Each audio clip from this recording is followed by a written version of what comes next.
OGAccountability.com. Good day, everybody. This is David with OG Accountability, sitting down again with Joe Morris from Condition 1 Combat Center. Thank you so much for coming back with us, man. Oh, thank you for having me. We were just kind of sitting here talking while we were getting set up, and we were talking about conflict resolve and how at any age you got to really start learning how to deal with conflict. But I think growing up, that is something nobody really ever teaches you. You know, you're taught don't get bullied, don't let anybody walk over you, but we don't get taught that how to really resolve conflict. And I'm sure you've dealt with conflict in your life. 100%, yeah. A little bit. I've had a little bit of conflict, but how I handle it now in my 40s is way different than when I was in my 20s. I don't allow that emotion to get hyped up in me. And the hardest thing about dealing with conflict this day and age, it doesn't end when you get home. And that was what's different when we were younger. If you had a conflict with somebody, let's say at school, you just saw them at school and maybe at the dance hall, the DH, but you were able to get away from them. You can't do that now. It's everywhere. It's everywhere. And the horrible thing about conflict resolve, in this state we're in, I call it the attack generation. Everybody's ready to attack everybody. Is when I get in a conflict, I got to get a hold of everybody else before I deal with the person. I got to get my posse going. And I think that's pretty sad. Yeah, well, like you just said, whenever you got to get everybody with you, you need justification is what you're looking for, right? That you're right. Make me justified. Yeah, tell me I'm right, okay? And I think a lot of that has come also from the reason, especially young people these days, they have so much trouble with conflict resolution is because everything takes place on a computer screen and behind a keyboard, okay? And they do not have the skill sets, the requisite skill sets to deal with those problems because the human interaction is not what it used to be, right? It used to be if you had a conflict with someone, okay, and we know how, growing up, we have a conflict with somebody, and if it doesn't get resolved, verbally, then it would get resolved physically. At the ballpark. Somewhere, okay? Just somewhere. But yes, that is, and I feel that we've moved further away from that human connection, right? And I think that the human connection, the further apart we get from it, the harder we're going to have as a society being able to deal with conflict. And now it seems like that's why we have these safe spaces now, right? Because people cannot deal with conflict. People cannot, and it goes beyond. Conflict itself has changed. It's not only physical conflict or disagreements. It's if somebody doesn't have the same opinion as you. Absolutely. It leads to conflict now. We're old enough to remember, and Elizabeth was on here, Liz Marshall. She said something so good that when she left, I kept thinking about it. It was this. We are kind of the last generation from the old world before we had all this type of communication and different things like this. But we're old enough to remember, even politically, Democrats and Republicans would get along. They disagreed fundamentally on some things, but they didn't attack each other. They got along. I mean, what was the actor who became Ronald Reagan? He would get up and razz and make jokes towards the Democrats and Republicans, and they'd all laugh and get along. Now they don't do that. Our leaders are outright fighting each other, right? And I'll say it as a conservative. When Donald Trump ran for president, he did some amazing things. One of the things I wish he could have however is just stop. Now, having said that, when it comes to conflict resolve for him, that guy's the top echelon of everything he gets involved with. 100%, he is used to what he says goes no matter what. But when you're running for president, maybe just a little bit you could have been, and that gets to that attack generation is one of your leaders can say something, the next thing you know, man, people are getting death threats, people showing up to their house. I mean, when you have kids and people are showing up to your house by what somebody said, I mean, to me, that's a mess around and find out situation. Like, you don't go to somebody's home. No. You don't do that. So we get into conflict, and we were talking about this earlier. The true masters of conflict resolve, the greatest weapon they have is their mind and their mouth, knowing when to be quiet and the right things to say. If you are constantly pushing at somebody but you're trying to resolve the conflict, No, you're trying to get a response out of them so you feel justified. You're trying to be right. You're trying to be right. You're trying to be right, Yeah. right? I made a conscious decision in my life long ago that I would rather be happy than right. It helps. Yes, It and helps. and once I realized that, there was so much freedom that came with it. Yeah. Okay, and peace. But again, back to our leaders, right? When you're seeing our leaders in Washington fighting and saying nasty things about one another, and that's just trickling down, and then it's even exacerbated even more by the fact that it's being put on social media everywhere. So everybody's seeing it. Everybody has access now to all this information. We talked about that last time. That's not always a good thing, right? I think it dumbs down our generation. But again, it goes back to those people not being able to deal with it because they don't have that human interaction. And I think that is what is really, really, especially for future generations, it's really they're going to suffer for it. When Danny was here, he talked about the necessary conflicts in your life. There's some things that you're gonna have to confront. Oh, yeah. And first of all, it's going to need to be yourself. Most people walk around not knowing their own limitations. And I'll take this to the MMA lifestyle, and it's a life. It's not just something you do. I mean, when people get involved into self-protection, they get involved in mixed martial arts. This is something that is ingrained and becomes a part of them. But I watched this video, and if you're watching, don't ever do this. Tough guy rolls in off the street, and he starts calling the coaches out. Yeah. And the coach just leaves him alone. And finally he's like, okay. Right. And you watch somebody that does not know when to keep their mouth shut. And they learned so fast. Don't walk into a gym that it's almost like this. I'm not going to go into a chess champion's home and challenge him at a game of chess. Right. He's a champ. You don't go into some guy's gym that's what he does every single day of his life. Yeah. And you're the tough guy that you've been in 2 arguments and you swung 3 times in your whole life, and you're going to go call this guy out.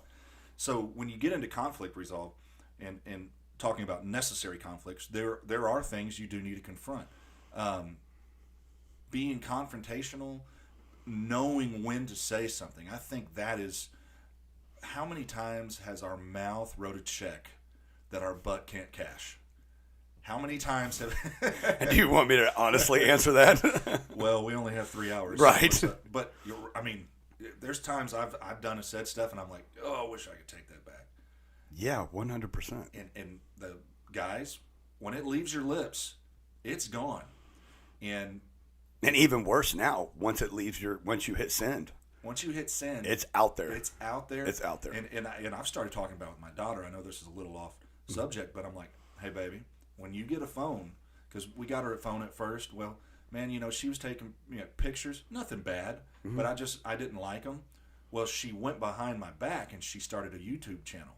Now you ready? I told her she couldn't have TikTok. I told her she couldn't be on social media. Never told her she couldn't be on YouTube. This is how smart kids are. She went and found out that if she sends a text or downloads an app on her phone, it notifies me. Well, she learned if you just go through the web browser, it doesn't notify me. So she starts this YouTube channel, and starts getting, some of the videos have 35,000 views altogether, and I'm like, what the heck? I didn't know about it. I get a phone call, and now this is the great thing about conflict. I knew there was going to be an altercation with my daughter. We need to talk about this. She was out with other friends. They were, I think, at the skating rink. Instead of picking the phone up, do you have and putting that pressure on her, I just waited till she got home. She came in. I said, hey, I need your phone. She hands me her phone. I said, do you have? Yes, sir, I do. I said, I thought I told you. And she said, well, you never told me I couldn't have a YouTube. And I'm like, uh-oh. What, your phone's gone. Your phone's gone, but you are right. But you know right from wrong. Right. And those are some of those conflicts, those things you have to confront. And I think if somebody's out there, if you're confrontational about everything, there's something unresolved in your life. Well, I think that if you can get people whenever there is conflict, okay, one, be professional in everything you do. Okay. Take a measured approach to things. And whenever you are trying to, because really what conflict is influencing, right? You're trying to influence somebody. Yeah. And, everybody's heard the old saying, you catch more, flies with honey or bees with honey or some shit. It's one of the two. We'll catch something. Yeah, we'll catch something good, right? But it has to do with being professional and cordial and nice to people. So if there truly is some kind of conflict there, and you're trying to influence somebody, then start getting them to agree with you on things. Get them to start agreeing. Find common ground somewhere, right? And then maybe that can stop before it leads to something. Before it escalates into something that, like we talked about, can't be taken back or gets physical, right? Things don't have to. I am 100% of the belief that there is hardly ever any reason to get physical anymore, right? I mean, protecting your family, protecting, your loved ones, that's one thing. But over an opinion, who gives a shit? Yeah. Everybody's entitled to their opinion. And, hey, Little League dads, chill out. Chill out. This isn't the pros, man. You see stuff happen and I mean, this is really my belief. We've all seen a fight up at the ballpark, parent. I can guarantee you there's something else going on. Oh, 100%. Nobody gets that mad over the umpire calling a strike or a ball. Right. If there's something going on behind the scenes. I think it has to do with some people trying to live vicariously through their kid, trying to follow their own dreams through their children. And that's something that I'm dealing with right now with Cyrus. We're trying to figure out what he wants to do. What do you like doing? One thing we don't want him doing is sitting on the tablet all day, and watching TV all day, and we don't allow that. So he's up there training, and he's up there doing what he wants to do, or training when he wants to train. But now we're trying to find other things that he likes to do. So I'm not pushing things on him. So I can be like, hey, you'll be the next 135-pound champ one day. I don't want that. I want what makes him happy. You don't want him to wake up one day and be like, this was never me. This was all you. What I don't want him to do is wake up one day and resent me. Yeah. Well, that's huge right there. Yep. That's huge. And teaching conflict resolved even inside the home, working with kids, when you can have a disagreement. Now, I think we need to go with sometimes the parent is always right to the parent is always in control. Right. Parent isn't always right. No, they're not. And the harshness of it is we sometimes never want to admit, like, okay, hey, I was wrong. But part of conflict resolve comes in at home. If you want your kid to learn to be a good someone that can resolve conflict, is let them talk.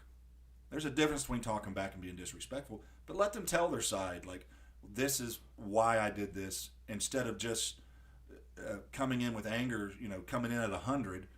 Come in and say, hey, can you explain to me what you were thinking? That is not only helping you, but it's teaching your kid, you don't have to get angry. You don't have to get upset because things didn't go your way or something happened you didn't like. Learn to talk about it. Mm-hmm. And you'll find people who can't talk about things, there's some trauma somewhere.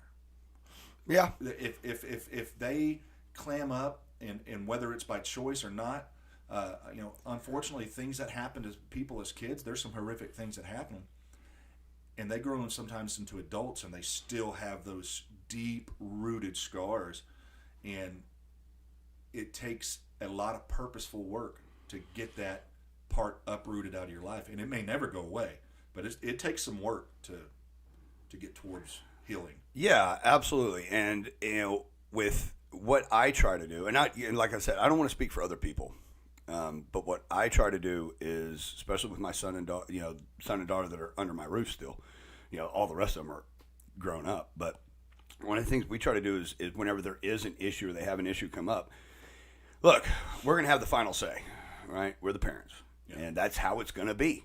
Okay. However, what I try to do is whenever I do tell them no or we have that conflict, I want to let them know that their feelings are important, okay?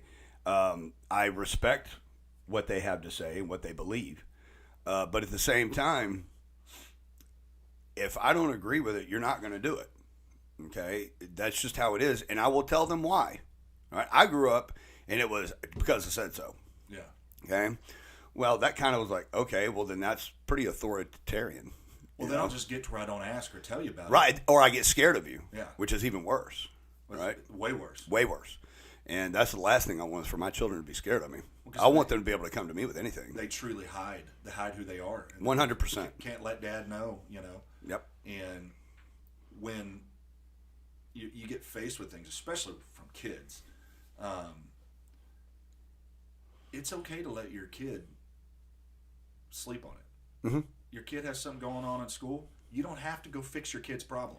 You can't be the conflict resolver for your kid. I've seen, and I've seen it more in women, but in some men, the kid has a quarrel with somebody, and the parents are out fighting each other, and it's like, let kids be kids. Let them work this out. What kind of example is that setting? That's just perpetuating the problem. And that, but it's those kind of actions out of those parents that are on full display of why their kids having problems. 100%. Because they are modeling that behavior. Or you see the mom marching over and the little kids following like little chickens. Mom's going to go get them, and it's like, these girls are 13 years old. Let them, if they're not hurting each other, let them say something that hurts each other's feelings. That teaches you to grow. It teaches you to realize, hey, they hurt my feelings, and guess what? I woke up the next day and I'm still fine. Yes. Instead of mom went and showed them. And when I get into that attack mode, I've seen so many videos on like Facebook and Instagram. The top will say, so-and-so destroys somebody in a debate. We don't need to destroy anybody. No. And I think that's part of where we've come. And I think we hit on this one time, the last time we spoke, is like through divorce or through the breaking up of a friendship, and everything's been copacetic, and y'all have helped each other through a lot, and then it's like something happens I don't like, and like, you should still be able to admit, you know what, I don't care for this person at this moment. They've been good to me, and they've done a lot great. But no, we've gotten to, well, they're bad. They're all bad. They've never done anything good. They're a hypocrite. They're a, you fill in the blank, and it's like, no, you're at a disagreement. You're at an impasse. Right. And instead of annihilating somebody's character, which is really what has happened, we've gotten to character assassination. And it goes back. It makes it real easy to get on that keyboard. And I can't tell you how many times I've almost hit send and went, probably not a good idea. Delete. And it's easy talking to people you don't know on social media. It's really easy. Now, if whatever comment you made, and every time you made a comment, if your address popped up on the screen, so somebody would know where you're at, people would talk. That would change. That would change things, would it? Yeah, I think it goes back to a lot of what we talked about last time with ego, right? People want to be right, and people have a hard time being humble and being humbled, right? And they don't like that, and Those they are take two separate things. Yes, and they take that as a shot on their, as a shot, a disparaging shot towards them, and that doesn't have to be that way, right? And I think that people need to be able to handle those things and be humbled. That's what I love about martial arts, because you're humbled. You're humbled every time you step on those mats. You can be, anyway. Speaking of which, a lady we went to school with put a comment on the video, but you remember Carla Garcia? She's involved in jiu-jitsu. So she's training phenomenal all the time, and I'm like, well, that's awesome. From what I've seen, Carla's been training for a while now. She's legit. I do have a MMA crush. One time it was Paige Van Zandt, but I love me some Holly Holm. Oh yeah. I love the preacher's daughter. Yeah. And she's pretty good at what she does. She's very good. Yeah, Gina she Carano, is. Man, the first time I saw Gina fight and she did a straight leg kick to a girl's face, I just thought, wow, I'm in love. But the way things and conflicts have changed is we see so many road rage shootings, incidences. People have they're so self-centered. Everything revolves around them. When we were in high school, I remember one of my good friends, man, we went into the ballpark and we duked it out. 2 hours later, I call him and I'm like, hey, man, how you doing? He's like, man, the back of my head's, knotted up. I'm like, yeah, I got a busted lip. And, then we were over it. Everything was fine. It doesn't work that way. And there's a gun behind every seat in every car in Texas. You just might as well have that mindset. Absolutely. And when you have that mindset, it'll make you treat people a little differently. 100%. I mean, if people cut me off on the road, you know, would normal, you know, the old guy would be pissed about it, but now it's like, I got my family with me. I don't know where this is going to go at that point. It is a much wiser decision for me to not react. Yeah. Because I have, you know, things that I care about other than my ego, right? That is right there. Ego. Get your ego out of it. Talk with people. Be mindful. But more than talking, listen. Yeah, Freud was on to something with ego, wasn't he? Absolutely. He was 100% on to 100%. something.